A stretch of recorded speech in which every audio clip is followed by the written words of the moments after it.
और हमारी बहन हेमा सिस्टर को, बेटी बेटाओं को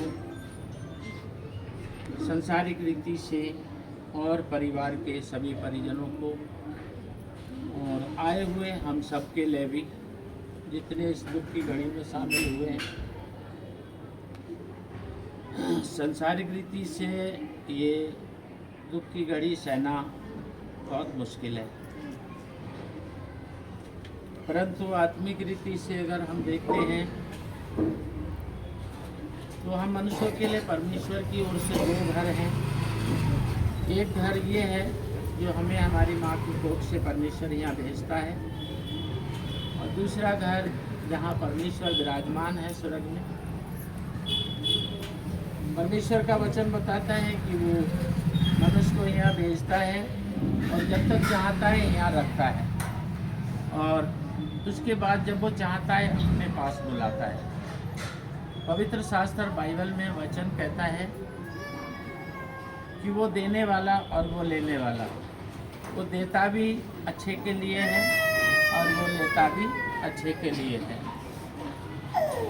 हमारे ब्रदर रामदास, प्रभु परमेश्वर ने इस दुनिया में उनको रखा और पिछले काफ़ी दिन से वो पीड़ित थे। हमारी बहन ने, उनके बच्चों ने बहुत बार हॉस्पिटल में ले जाके एडमिट किया, जितना हो सकता था उससे बढ़ के परिश्रम किया, प्रयास किया, कोशिश किया, और ब्रदर ने भी इस बीमारी से लड़ने में अपना पूरा समर्थन दिया। लगभग 2 साल से वो इस युद्ध को लड़ रहे थे, लेकिन जितनी बार भी मैं मिला, एक बार भी उन्हें हार नहीं मानी, एक बार भी ये नहीं कहा कि मुझे पीड़ा क्यों है, और हमेशा आनंदित। कभी उन्हें परमेश्वर से शिकायत नहीं की कि मुझे ऐसा दुख क्यों है। ये एक अच्छी कुश्ती उन्हें लड़ी है, एक विश्वास का एक अच्छा जीवन उनका प्रमाणित हुआ है प्रभु के सामने।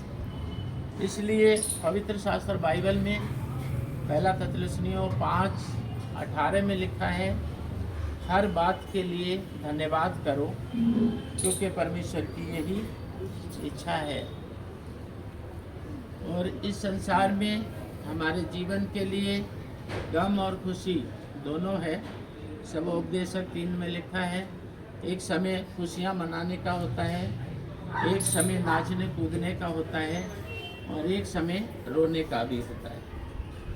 तो एक जन्म का समय होता है जो खुशियाँ मनाने का होता है, एक शादी का समय होता है जो नाचने गाने का होता है, और एक इस संसार से प्रभु के घर में रुखसत होने के लिए जो रोने का होता है। और इस समय को नियुक्त करने वाला परमेश्वर ही है, और हमें परमेश्वर को कभी दोष नहीं देना चाहिए और उससे कभी शिकायत नहीं करना चाहिए, क्योंकि वो हमारा पिता है। हम सब उसके बेटी बेटा हैं, और स्वर्ग का पिता अपने बच्चों के साथ कभी अन्याय नहीं करता, कभी बुरा नहीं करता। इसलिए